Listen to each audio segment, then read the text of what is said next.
आप लोग जीत रहे हैं 3-0, 159, 106, 54। कोई एक common factor, Sudhanshu Trivedi. The first common factor is now the politics has become modified. MODIFIED. Modi ji के नेतृत्व में जो हमने 4 आयाम की राजनीति की है। नंबर 1 कल्याणकारी कार्य, गरीबों को उनकी आवश्यकता के अनुसार व्यवस्था सुनिश्चित करना। नंबर 2 विकास के कार्य, इंफ्रास्ट्रक्चर। नंबर 3 सुरक्षा, देश की आंतरिक और बाह्य सुरक्षा स्टैब्लिश करना। और नंबर 4 सांस्कृतिक गौरव। इन चारों को मोदी जी के नेतृत्व में हमने जो स्थापित किया है, यह उस राजनीति के प्रति जनता का एक विश्वास है। और हमारे लिए यह सौभाग्य की बात है कि हमने पिछले 3 पीढ़ियों से जो आधार बनाया है, आज हमारे पास मोदी जी जैसा एक नेता है जो देश में ही नहीं, मॉर्निंग कंसल्टेंट के हिसाब से पूरी दुनिया में पिछले कई वर्षों से लगातार सबसे लोकप्रिय। और यहां पर एक और बात है, यह क्रेडिबिलिटी की पॉलिटिक्स की भी जीत है। क्रेडिबिलिटी क्यों कह रहा हूं? आखिरी समय में आप रेणुका जी को ले लेते हैं हमारे साथ। रेणुका जी लगता है। हाँ, कंप्लीट कर लीजिए आप सुधांशु जी, अब आप कंप्लीट कर लीजिए सुधांशु जी। मैं सिर्फ एक बात कहना चाहता हूं, मैं उदाहरण देना चाहता हूं। जब राजस्थान में 15वां साल है ये अशोक गहलोत जी के मुख्यमंत्री रहने का, 3 टर्म मिलाने, जब 15 हफ्ते रह जाते हैं, तब आप आनंद फानंद में तरह तरह के कमिटमेंट करना शुरू करते हैं। जनता को साफ समझ में आता है कि आपके मन में क्या था, और ये छटपटाहट है कि ईमानदारी। हम करते हैं गरीबों के लिए, पहले बाकायदा विचार करते हैं, सर्वे करते हैं, टारगेट करते हैं सेगमेंट को, तब देते हैं। तो मोदी जी की गारंटी है, बाकी ढपोर शंख है, वो यह भी दिखाई पड़ रहा है चुनाव परिणाम। अच्छा, इंडिया अलायंस के फ्यूचर को लेकर आप किस तरह से देखते हैं? मतलब इन चुनावों में ये इतनी बड़ी हार के बाद राहुल गांधी के चेहरे पर जो चुनाव संभवतः लड़ा गया, तो इस चुनाव में हार के बाद इंडिया अलायंस का फ्यूचर आपके हिसाब से, सुधांशु त्रिवेदी, और ब्रांड राहुल की भी बात कर लेते हैं। देखिए, मैं इसको 2 डायमेंशन में देखता हूं। देखिए, इन चुनाव परिणामों के बाद निश्चित रूप से भले ही ऊपर से इंडिया अलायंस कहे कि उसे दुख हो रहा, पर इंडिया अलायंस के ज्यादातर घटक, जिसमें तृणमूल कांग्रेस भी होगी, नीतीश कुमार जी भी होंगे, अखिलेश जी भी होंगे, शरद पवार जी होंगे, उनके दिल में लड्डू फूट रहे होंगे कि अब हम हकीकत में जो चाहेंगे वो करवा पाएंगे। तो हो सकता कांग्रेस के दिल में मुहर्रम हो और उनके दिल में ईद हो रही हो कि अब इंडिया अलायंस में कस के खींचातानी होगी। परंतु एक संकेत है, यदि तेलंगाना में यह दिखाई पड़ रहा है कि मुस्लिम वोट पूरी तरह कांग्रेस की तरफ जा रहा है, क्षेत्रीय दल को छोड़, लेकिन इससे पहले जेडीएस को छोड़कर कर्नाटक में गया, तो मानी हुई बात है ये क्षेत्रीय दलों के लिए। लेकिन इंटरेस्टिंग ये है, क्षेत्रीय दलों के माथे पर बल शिकन पड़ने वाली बात है। लेकिन सुधांशु, तेलंगाना में सुधांशु त्रिवेदी जी, आप बीजेपी के सांसद हैं, तेलंगाना में कांग्रेस को जो एक बड़ी बढ़त मिल रही है, वो एक फैक्टर बहुत बड़ा है। दक्षिण कांग्रेस युक्त हो गया है कर्नाटक के बाद तेलंगाना। क्या आपको लगता है कि कांग्रेस जो गेम खेल रही है उस गेम में सफल हो रही है, खासतौर पर दक्षिण के राज्यों में? देखिए, मैं यहां पर यह कहना चाहूंगा कि दक्षिण की जहां तक बात है, तो वास्तविकता यह है कि कांग्रेस, हम तेलंगाना में हमने मजबूत लड़ाई लड़ी थी। तेलंगाना में हमने लंबी छलांग लगाने का प्रयास किया, पर कई बार होता है पहली बार में आप लंबी छलांग नहीं लगा पाते। 91 में हमने सरकार बनाने का दावा किया, 120 सीटों पे रह गए थे, फिर 96 में 160 पे आए, फिर 98 में बहुमत का नेतृत्व किया। आज मोदी जी के नेतृत्व में स्पष्ट बहुमत है। परंतु दक्षिण के जो राज्यों की बात है, कांग्रेस वहां पे आई जहां वो डिफॉल्ट आने की स्थिति में थी, मुख्य विपक्षी दल थी, इस कारण से उन्हें प्राप्त हुआ। तो मैं मान रहा हूं दक्षिण के राज्य और घबरा गए होंगे इससे। अब डीएमके के मन में सबसे पहले खतरे घंटी बजेगी, जिसके सनातन धर्म के विनाश करने के स्टेटमेंट को लेकिन जो इनिशियल, लेकिन आज सबसे बड़ी घबराहट उनके मन में होगी। सुधांशु, मैंने इसका जिक्र पहले भी करा, जो इनिशियल अपडेट है वो ये है कि अल्पसंख्यक का बड़ा वोट कांग्रेस को गया है। इसीलिए एआईएमएम जो कि ओवैसी की पार्टी है, जिसने पिछली बार 7 सीटें जीती थी, वो 3 जीत रही है। उन इलाकों में भी कांग्रेस कूच कर रही है, यानी मुसलमानों ने कांग्रेस को ओवैसी से ऊपर रखा है। क्या आपको लगता नहीं है कि देश भर में अगर ये ट्रेंड देखने को मिलेगा, तो उत्तर प्रदेश के अंदर भी अगर मुसलमान कांग्रेस को ऊपर रखेंगे, ऐसे ही बाकी प्रदेशों में रखेंगे, तो वो बाकी दलों के लिए सेटबैक है, जिसको मुस्लिम वोट मिलता आया है परंपरागत रूप से, उससे कांग्रेस में खोप दिखाई दे रहा है। और अब तो घटक दल भी कह रहे हैं कि तेलंगाना में कांग्रेस को मुस्लिम डिप्टी सीएम देना पड़ जाएगा। देखिए अमीश जी, मैंने जो अभी अपना वक्तव्य दे रहा था उसके अंतिम वाक्य में तो यही था कि जो मुस्लिम वोट पहले जेडीएस से छिटक कर कर्नाटक में कांग्रेस की तरफ गया, अब बीआरएस से छिटक कर तेलंगाना में कांग्रेस तरफ जाता दिख रहा है, ये सबके माथे पर शिकन लाने वाला है, चाहे वो ममता बनर्जी हो, चाहे नीतीश कुमार हो, चाहे अखिलेश यादव हो, या डीएमके के स्टालिन हो। क्योंकि इसको मैं लाइटर नोट पे कहूंगा, इनको गीता का ज्ञान समझना चाहिए। गीता में कहा जाता ना, कल किसी और का था आज तुम्हारा, वो कल किसी और का था कल किसी और का होगा। जो आज क्षेत्रीय दलों के पास मुस्लिम वोट है वो पहले कांग्रेस के पास था, यानी यस्टरडे। अब कल उन्हें डर लग रहा फिर कांग्रेस के पास ना पहुंच जाए। तो मुझे लगता है अब इंडिया गठबंधन में सीटों का बंटवारा, या उत्तर भारत में उत्तर प्रदेश से लेकर बंगाल तक के बीच में सीटों का बंटवारा और पेचीदगी में फंसने वाला है, मेरा यह मानना है, क्योंकि ये अब आपसी खींचतान और बढ़ाएगा। एक सवाल, ओबीसी या कास्ट सेंसस पर भी एक तरीके का रेफरेंडम, ये जनादेश, ये देश का जनादेश है।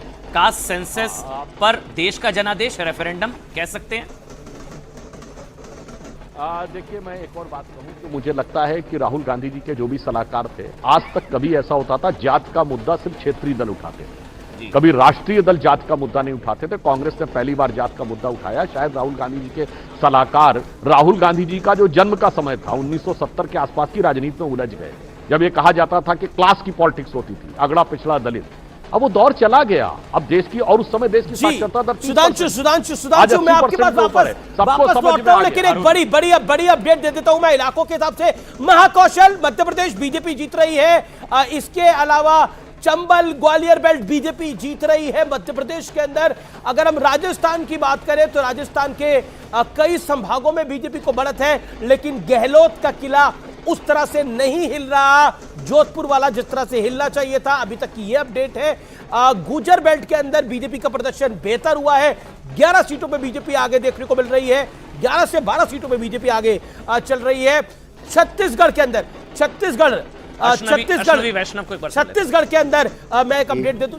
परफॉर्मेंस रही, काम हुआ है, उसके आज परिणाम सबके सामने है। संगठन ने जो काम किया उसके परिणाम सबके सामने है।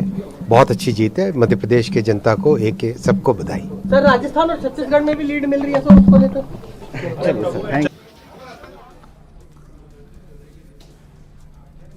तो अश्विनी वैष्णव को आपने सुना, बंपर जीत भारतीय जनता पार्टी की। हिंदी पट्टी मध्य प्रदेश, छत्तीसगढ़, राजस्थान 3-0 से बीजेपी सबसे बड़ी पार्टी। मध्य प्रदेश में clear mandate 116, magical figure 160 clear mandate. Rajasthan की बात कर लीजिए 199, 107 क्लियर मैंडेट स्पष्ट जनादेश। छत्तीसगढ़ की बात कर लीजिए 90, 46 बहुमत का आंकड़ा, 54 बीजेपी क्लियर मैंडेट। तेलंगाना में हालांकि कांग्रेस पार्टी को 66 सीटें मिलती नजर आ रही हैं। सुधांशु त्रिवेदी हमारे साथ लगातार बने हुए हैं, लेकिन हमें एक बार सुधांशु, मैं आप ही के पास आ रहा हूं। सुधांशु, मध्य प्रदेश, छत्तीसगढ़, राजस्थान, कांग्रेस के एक बड़े नेता कह रहे हैं कि सनातन का श्राप लगाया कांग्रेस पार्टी। आचार्य प्रमोद कृष्णम कह रहे हैं। मैं वो आचार्य प्रमोद कृष्णम कह रहे हैं सनातन का श्राप लगाए कांग्रेस पार्टी को। देखिए, अब वो तो आचार्य हैं तो कह सकते हैं। अगर श्राप की हम बात कहें तो जब से कार सेवकों की हत्या करने वालों का समर्थन किया था कांग्रेस ने, अब इसे संयोग मान लीजिए या दैव योग मान लीजिए, उसके बाद से कभी कांग्रेस को स्पष्ट बहुमत नहीं मिला। उस समय 400 की मेजॉरिटी थी राजीव गांधी की। अब इसलिए दर्शकों में विवेक पे छोड़ता हूं, मगर एक बात मैं कहना चाहूंगा, यह राजनीति यह दर्शाती है कि अब आप मुखौटा इतना बदल के राजनीति नहीं कर सकते कि मध्य प्रदेश में कमलनाथ जी हिंदू राष्ट्र जैसे विषय पर भी घुमा फिरा के समर्थन कर जाएंगे, और वहीं आप तमिलनाडु में हिंदू धर्म के समूल नाश की कॉन्फ्रेंस करवाएंगे और उसका मौन समर्थन करेंगे। लेकिन रैली जमाने चले गए 40 साल पहले, जब तमिलनाडु में क्या हुआ है मध्य प्रदेश में पता नहीं लगता था। अब हनुमान भक्त कमलनाथ ने इंडिया अलायंस की रैली नहीं होने दी थी। लेकिन कमलनाथ क्या करते? कमलनाथ ने तो मेहनत करी। आज जो एज ऑफ कम्युनिकेशन है, जी मैं यही कह रहा हूं, एज ऑफ कम्युनिकेशन में अब सबको सब पता रहता है भारत में कहां क्या हो रहा है। ऐसा नहीं हो सकता कि आप तमिलनाडु में बोल के तमिलनाडु में रहेगा और मध्य प्रदेश की हर बात हर जगह पहुंचती है। चाहे कमलनाथ ने अपना चुनाव अच्छे से लड़ा, तो अब ये पार्टी जब पार्टी नहीं खड़ी थी वहां पर, तो कमलनाथ कितना चुनाव जितवा लेंगे? अशोक गहलोत ने भी अपना चुनाव ठीक लड़ा, लेकिन जब पार्टी नहीं खड़ी थी तो कैसे चुनाव लड़वा लेंगे? भूपेश बघेल अकेले लड़ते हुए दिखाई दिए। तो इन सब चीजों का नुकसान हुआ। लेकिन फिर मैं कह रहा हूं सुनामी है ये भारतीय जनता पार्टी की तीनों पूरे हिंदी पट्टी के अंदर, और तेलंगाना में कांग्रेस की प्रचंड और बहुत बड़ी जीत है, इसमें कोई दोराय नहीं है। अरुण का भी हम रुख कर सकते हैं, लेकिन मैं फिर आपको बता दूं कि तीन चीजें बहुत बड़ी हैं। इस समय जो सबसे बड़ी खबर है कि छत्तीसगढ़ के अंदर लगभग पूरी कैबिनेट का सफाया हो रहा है। भूपेश बघेल अपनी सीट बचा पाएंगे नहीं बचाएंगे उस पर भी एक क्वेश्चन मार्क है। लेकिन भारतीय जनता पार्टी का नंबर अब छत्तीसगढ़ में 55 जाता हुआ और राजस्थान में 110 टच करता हुआ, और मध्य प्रदेश के तो क्या कहने 160 के पार, और कांग्रेस कंफर्टेबल है अब तेलंगाना के अंदर 66 पर। यह एक बड़ी अपडेट है। सीधा अरुण सिंह का हम रुख कर सकते हैं। अरुण सिंह हमारे साथ है। Arun, over to you. क्या अपडेट है, क्या आपको लगता है कि हुआ क्या है ये? देखिए, एक छोटी सी तस्वीर दिखा के मैं बताऊंगा कि बीजेपी की बस इतनी सी कहानी है, प्रधानमंत्री से शुरू है और प्रधानमंत्री पर खत्म है। आप ये पोस्टर देखिए, प्रधानमंत्री नरेंद्र मोदी गरीब कल्याण ऊपर लिखा हुआ है, वहां से शुरू है। जेपी नड्डा, शिवराज सिंह चौहान, अमित शाह होते हुए प्रधानमंत्री पर ही खत्म है। तो प्रधानमंत्री की बस यही कहानी है कि बीजेपी के लिए वही सबसे बड़े चेहरे हैं, वही सबसे बड़े वोट पुलर हैं, वही सबसे बड़े जो है वोट खींचने वाले नेता। आप देखिए यहाँ पर बीजेपी दफ्तर में सेल्फी का दौर शुरू हो गया। भारतीय जनता पार्टी का गमछा पहन के, ये युवा नेता हैं आप लोग, युवा नेता क्या कहेंगे? 160 सीट मिल रही है आप लोगों को अभी तक रुझानों में। अरे भाई बात करो, बताइए क्या कहेंगे? बहुत ही हाँ खुशी हो रही है हमको। हाँ। और हमारे बीजेपी की तरफ से हमारे युवा नेता जीतेंगे। ये देखिए, ये जो युवा नेताओं का दल है, इसका नेतृत्व कौन करेगा अभी तय नहीं हुआ है। लग रहा है कि मुख्यमंत्री का जिस तरह से अभी तय नहीं कि कौन बनेगा, शिवराज सिंह ही कंटिन्यू करेंगे, कोई और बनेगा, उसी तरह इनका नेता तय नहीं। लेकिन दूसरी तरफ मैं आपको लेके चलता हूं, भारतीय जनता पार्टी का जो दफ्तर है वहां पर ढोल नगाड़े बहुत देर से बज रहे हैं, बीच बीच में थक जाते हैं ये लोग, और उसके बाद ढोल नगाड़ा बजाने लगते हैं, फिर बीच बीच में थक जाते हैं। अब आप लोग ढोल नगाड़ा बजा के क्या साबित कर, क्या आप लोग पार्टी कहेंगे ऐसे आए? ठीक है अरुण, आपके पास आएंगे। ढोल नगाड़े, लड्डू शड्डू पहुंच रहे। प्रधानमंत्री